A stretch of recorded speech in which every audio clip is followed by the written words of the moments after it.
국내 1호 공시 전문가, 공시의 달인, 일명 공달 변형인 고수님과 함께합니다. 반갑습니다. 네, 반갑습니다. 공달 변형인입니다.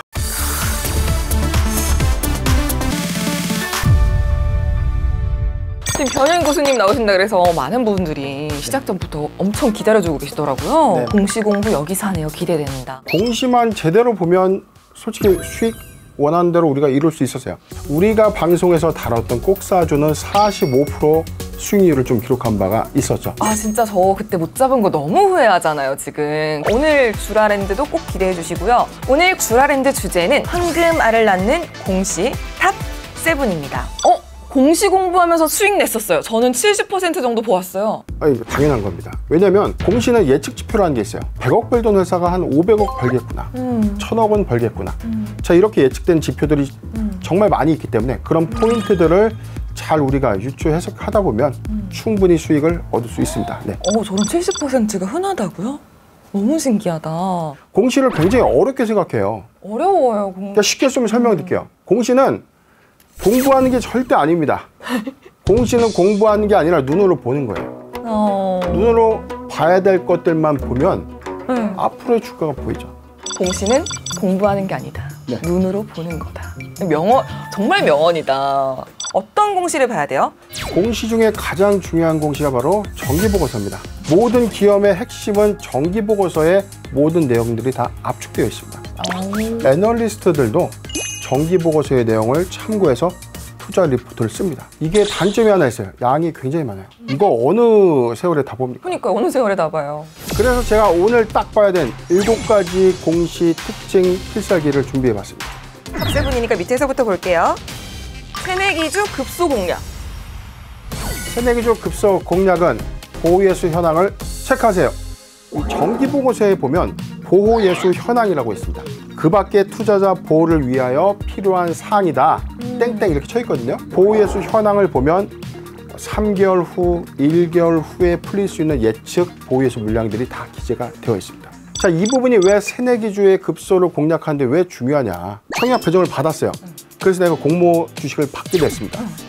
보호예수 현황에서 1개월 후에 물량 폭탄이 있고 3개월 후에는 발행 주식 전체의 20% 해당되는 물량이 시장에 풀려요. 그것도 공모 가입으로. 보호예수 물량이 나오기 전에 내가 먼저 엑시트, 탈출을 할 수 있고, 즉 수익 실현을 좀 더 빠르게 할 수 있는 지표로 활용될 수 있고, 두 번째, 다시금 이 종목이 정말 좋아 보여서 내가 매수하고 싶은데 지금 당장 주가의 어떤 고공행진이 조금 부담스럽죠. 그럴 경우에는 보호예수 물량들이 충분히 시장에 쏟아지고 난 이후에 가격 조정을 거치게 되면 점진적으로 회사의 가치가 좀 명확해지는 것입니다. 그래서 진입 시점을 유추 해석할 수 있는 것입니다. 보호예수 관련된 현황을 우리가 좀 면밀하게 주시를 하면서 해당 종목을 우리가 좀 잘 판단했다면 충분히 리스크를 피하거나 다시 신규 진입 시기를 얻을 수 있는 종목이 좀 하나 있었습니다. 바로 크래프톤입니다. 아픈 주식이라고 하는데 이분 당하신 게 네. 공시에서 지금 크래프톤 공시 잠깐 내용을 보면 지금 전체 32만 9천 주의 보호예수 해제 기일이 기재가 좀 되어 있었고 8월 21일 날 전격 해제가 좀 됐는데 이로 인해서 주가가 더 급락할 것이다 라고 많은 분들이 좀 오인을 했어요. 이 크래프톤의 이 우리사주 공모가액이 49만 8천 원이에요. 그런데 주가가 22만 8천 원. 우리사주 조합에 투자했던 이 투자자들은 지금 거의 뭐 반토막 이상의 손실을 볼 수밖에 없죠. 지금 팔 수가 없습니다. 그런데 여기 또 하나 숨은 함정이 있습니다.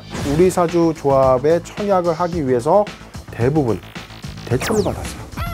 주식담보대출을 받았는데 가격이 하회하게 되면 어떤 현상이 있죠?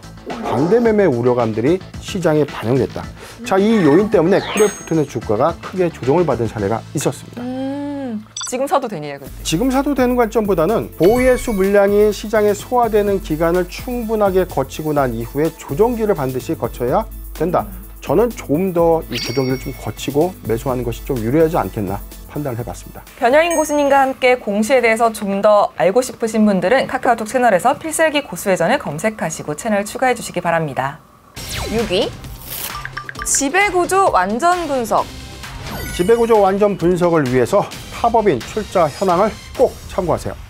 회사가 회사 돈으로 자회사를 몇 개를 좀 거느리고 있는지, 또는 회사가 회사의 자금을 어디 유익한 데 투자를 했는지를 나타내주는 상세표가 바로 타법인 출자 현황입니다. 타법인 출자 현황을 공시를 확인을 하잖아요. 그러면은 주키즈는 이걸 보고 어떻게 좀 이 평가 손익의 증감치를 우리가 좀 잘 체크해 봐야 됩니다. 평가 손익이 증가했다는 것은 회사의 당기 순이익이 좀 증가한다는 뜻이고요. 평가 손실이 증가된다는 것은 당기 순손실이 좀 감소되는 것이기 때문에 당연히 순이익이 증가된다는 것은 회사 재무 구조가 크게 좋아진다. 하나 에어로스페이스 사례를 좀 한번 보도록 하겠습니다. 출자 목적의 상당수가 경영권 행사를 위한 경영 참여 목적이었다. 자, 이 부분은 종속회사를 통한 회사의 외형가치 캐파를 끊임없이 늘리고 있다. 하나 에어로스페이스는 이 하나테크인 위에 비상장사인 종속회사를 또 보유하고 있어요. 그런데 저는 이게 굉장히 좀 중요하다고 봐요. 출자했던 회사가 가령 점점 덩치가 커져서 나중에 단독 상장할 수 있는 몸집을 만들어낸다면 인적 분할 형태든 물적 분할 형태든 계열회사에서 분리가 되는 케이스가 좀 있었죠. 네. 비상장사 안에서의 외형 확장이 굉장히 중요한 포인트다. 이 점을 참고하셨으면 좋겠습니다. 두 번째는 단순 투자의 경우에는 단순 투자 대상 회사가 향후에 지분 가치가 좀 더 부각된 회사의 호재로 좀 작용될 수 있는. 하나 에어로스페이스가 요즘 핫하잖아요. 네. 앞으로 어떻게 될지. 에어로버티칼과의 이 기술 제휴, 그다음에 이후에 도심항공 모빌리티 핵심 기술을 공급하는 계약. 자, 이 부분이 점진적으로 가시화가 된다면 네. 하나 에어로스페이스는 향후 제가 볼 때는 방산주 이미지에서 좀 더 탈피한 항공 우주 섹터로서의 어떤 추가 상승 여력은 좀 충분하지 않겠는가. 저는 그렇게 전망하고 있습니다. 자, 그러면은 리포트보다 먼저 봐야 할 황금알 공시 탑4 볼게요. 찾았다 품절주. 품절주를 찾기 위해서는 주주에 관한 사항을 꼭 체크하세요. 네, 최대 주주 및 특수관계인의 지분은 우리가 흔히 이야기하는 경영권 지분이라고 합니다. 만약에 매도가 된다면 경영 지배력을 모두 상실하게 되는 셈이죠. 이 경영권 지분이 시장에 바로 매도될 수는 없죠. 경영권 지분은 유통지수의 감소 요인으로 좀 작용되기 때문에 이런 종목들을 우리가 흔히 이야기하는 품절주라고 하는 것이죠. 저는 긍정적인 측면에서는 모멘텀이 부각됐을 때 적은 유통지수는 오히려 상승 여력이 좀 충분하죠. 오히려 상승 탄력을 좀 더 크게 받을 수 있는 장점이 있는 반면에 반대로 유통지수가 너무 적다는 것은 거래순환이 너무 안 되기 때문에 내가 산 가격을 매도하기가 굉장히 힘들어요. 지금 보니까 요즘 핫한 품절주가 있다는데 수호씨님 어떤 거죠? 네, 그렇죠. 요즘 핫한 품절주 양지사 아니겠어요? 양지사? 네, 양지사. 소위 슈퍼개미라고 칭하는 자가 양지사의 지분을 취득해서 장내에서 지분을 취득합니다. 5% 지분 취득하고 난 이후에 지분 공시를 합니다. 그러면서 이야기하는 게 회사 주주가치 제고를 위해서 무상증자를 요구하겠다, 자진 상장 폐지를 이끌어내겠다. 그러면서 이유 없이 주가가 좀 급등을 합니다.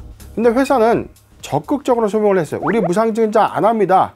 우리 자진 상장 폐지할 이유가 없습니다. 라고 하면서 일단락이 좀 됐는데 그런데 양지사 검색을 해보니 왜 이런 이슈가 있었느냐. 최대 주주가 보유하고 있는 지분율이 무려 75.5%의 지분을 보유하고 있었던 거죠. 아니 그러면 최대 주주의 지분율이 높을수록 좋은 거예요? 자, 이 부분은 굉장히 좀 중요한 부분인데 네. 일단 제가 치킨 한 마리 쏘고 좀 시작을 해보도록 하겠습니다.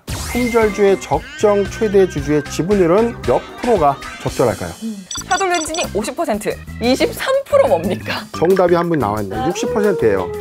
제가 판단하는 60%의 어떤 기준이 뭐냐면 품절주의 기준에서는 당연히 지분율이 높으면 높을수록 좋다. 그런데 주식 분산 미달 규정이라는 게 있어요. 전체 발행 주식 총수의 10% 미만의 소액주주 지분 또는 200만 주 미만의 지분 형성이 될 경우에 첫 번째 관리 종목이 지정이 돼요.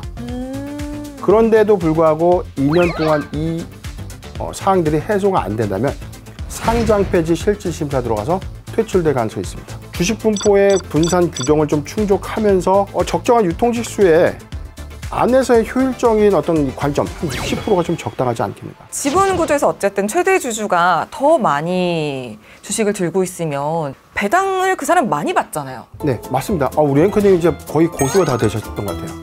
지금 이 전통적으로 이 최대 주주의 지분이 높은 종목일수록 고배당 성향이 강하다. 이 점을 참고하면 좋을 것 같습니다. 네, 듣다 보니 빠져듭니다. 미처 못 봤는데 꼭 봤어야 되는 공시들이 많네요. 네, 공시로 황금알 찾고 싶으신 분들은 카카오톡 채널에서 필살기 고수회전을 검색하시고 채널 추가해 주시면 변영인 고수님의 그 공시 보는 노하우 아실 수 있습니다.